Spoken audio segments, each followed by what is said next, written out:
Okay, so I founded a company called Vandrico in 2011. We make situational awareness software for mining and oil and gas. I started the company as a software developer, and with some help from some amazing co-founders, we actually raised almost $2 million. We've done just a little over $1 million in revenue, and at our peak, we had over 13 employees. But I made one really stupid fucking mistake. That actually cost me this. Okay. So the mistake was the biggest mistake I've ever made, and basically I'm here tonight to try and share with you that mistake and the lessons I learned from it so that hopefully you can avoid it. So the mistake was that I put the product and the technology that we had ahead of truly trying to understand who our customers were and what they wanted. All right, and the reality is, this is a very common mistake. 90% of startups fail, and the vast majority of them fail because they don't find product market fit before they run out of cash. And really what that means is that they developed a product that their customers didn't want to buy, they didn't want, and which means that they didn't understand what their customers want. So why is it that so many startups don't understand what their customers want? All right, it's because they're distracted by their own product and technology ideas. All right, when you go about doing customer discovery and talking to your customers and you already have your own idea in your head, it blinds you to the truth of what they really want to buy. Okay, and that can be a really painful mistake to make. The reality is, it's ass backwards. Product first is ass backwards, and it's don't make that mistake. So anyways, yeah. The reality is, it's an old way of doing things. It's a bad habit left over from a time when we didn't know better. Okay, but times are changing, and so I want to give you this analogy. It's actually Ash Maria came up with it. He's a fantastic author, and think of it like this: a product or a technology is like a key. Okay, and you can build a really beautiful key really quickly. But if you go door to door trying to open doors with this key, what's the likelihood that you're going to open a door with a key that you just made because you thought it was beautiful and it was cool? It's pretty unlikely, right? But if instead you focus on the doors, or like the customers and the problems that they have, problems worth solving, then suddenly key building becomes a lot easier, and it's a lot more likely that you're going to develop a product that people will actually buy. So start with the customers. You can discover some incredible market opportunities by talking to your customers. You can learn exactly what your customers really want, so that they're excited and they throw money at you when you talk to them about the idea that you inevitably get. But you have to start by talking to them with an open mind. Okay? Finding the truth from your customers isn't intuitive. All right? The truth, it's like a fragile fossil, or a delicate fossil. And if you try and unearth it with a blunt instrument, or with the wrong questions or the wrong mindset, you're going to shatter it. All right.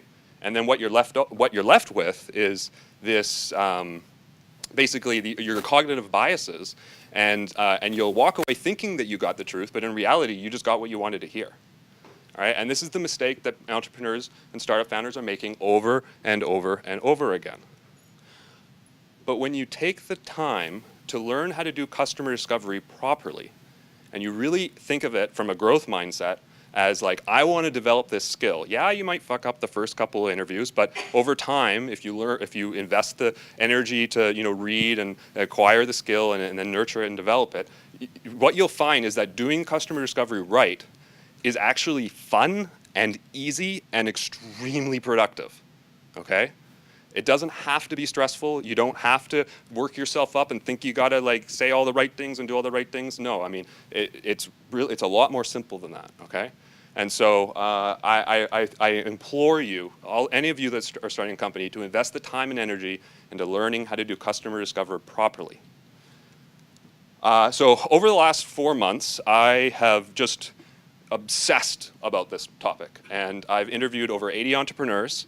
I've read, on average, 2 books a week on the topic: customer discovery, startup strategy, product strategy, and psychology. And of everything that I've learned, I'd say that a really fantastic starting point for startup founders and entrepreneurs, if you're thinking you want to become an entrepreneur, would be these 2 books. All right, they'll teach you how to talk about customers, or how to talk to customers. Sorry, and it's just a great starting point. But it's really only the tip of the iceberg. All right, you can start with these books, but you got to go out and you got to practice it. You got to actually do it, and then you'll probably learn things along the way, and you can read blog articles, and you want to keep going. It's worth the investment. It's the first skill every entrepreneur should learn. All right, and it's not just me saying that. Many of the experts, the thought leaders in entrepreneurship, they'll say the same thing. If you feel like this is a really big problem for you already and you are interested in getting some help, I'm actually launching a new company, and my mission is to build the world's best customer discovery assistant. But before I do that, I'm going to be helping startups. I've already started helping some startups do customer discovery, and if any of you would like a little extra help, I'd be interested to talk to you about working with you. So thank you so much.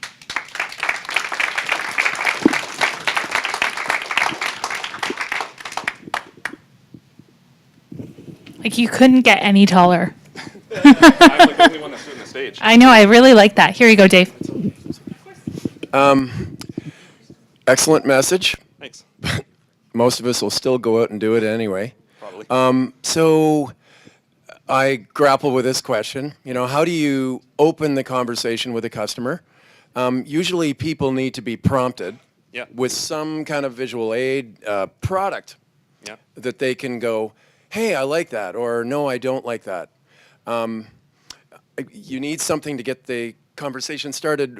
How do you think most of us here who are building something, even if we haven't, spent, 2 years cutting code, we're building something. How far do we go before that's enough and it's time to get it in front of people? Right. So I would recommend that you talk to a number of customers about the problem before you even talk about a solution, let alone show them something.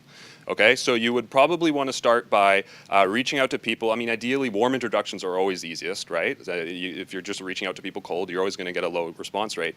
But when you reach out to people and you talk to them about, I mean, I don't want to get, who's here is familiar with jobs to be done theory? Okay, a couple. Okay, so there's this thing called jobs to be done theory. Basically, it's that the reason why people buy products is they're trying to make specific progress in a certain context. All right, there's a job to be done. Okay, so listen to music at home. It always follows the same pattern. It's like a verb, object of control, context. So listen to music at home, eat breakfast on the way to work, suture a wound in an operating room or whatever. And you can basically isolate what the customer wants around that topic. So there's something that all of you are probably doing to help your customers, and you could isolate the statement down to something like that. So when you go to a customer, you want to say, hey, are you struggling to do X? If you have, I'd love to talk to you about it. I'm starting a new company. We're going to develop a new product, and I'd like to understand, how you struggle with it and what your experiences are. And what you'll find is if people are actively struggling with that problem, they'll be really keen to talk to you, right? Just because maybe they'll learn something from you. And what that does two things. One is it gives you some early validation that yes, there's people out there actually struggling with that problem. And two is you'll set the context for the conversation on the right foot in that you're there to listen and learn from them rather than trying to pitch something to them. So that way you actually walk away learning a lot rather than learning just maybe something binary like, yeah, they didn't buy it. Does that answer your question? It does. Great. Harder to do in practice, though. Yeah, well, see, this is where the discrepancy is, are you going after a very, very small market in large enterprise where it's like very difficult to reach the decision maker, in which case, yes, it is very difficult, but that's because those businesses are more difficult. Like it's more difficult to do that type of biz dev. Ideally you want to have a network in that market already, and then it makes it easier. But doing this with, let's say, a consumer is really easy. Like there's so many ways to hack it. And I'd be happy to talk or offer some resources if you want to reach out. Any other questions back here? Oh, okay, Ross. And we're going to wrap it up with Ross. So how does this differ, or how is it similar to conventional qualitative market research? Well, the message is for startups that tend not to do it. I mean, I guess ultimately that's the point, is that, it's to do it, but to do it right. I mean, I think a lot of entrepreneurs get hung up by things like a minimum viable product and fail fast. And so they'll go out and they'll do the customer discovery interviews centralized around a product idea, but before they've done the proper market research beforehand. So I guess another way of delivering my message is just do the market research. But then the problem is that entrepreneurs, especially technical ones, tend to just go out and get secondary research. They don't do it primarily themselves. So. Right. So, I mean, I could say go do primary market research, but for people who don't know what that is, right. it's One not a very of the useful message. challenges is not to lead the customer as with where your vision of the product is to Yeah. let them come forth with their ideas. And so that's a real risk for entrepreneurs because they're so caught up with getting from point A to point B that they're not willing to sit back and say, let the customer take it where they would want to. And then at the end of it, dissecting it and say, was there something here that we could have met a need for?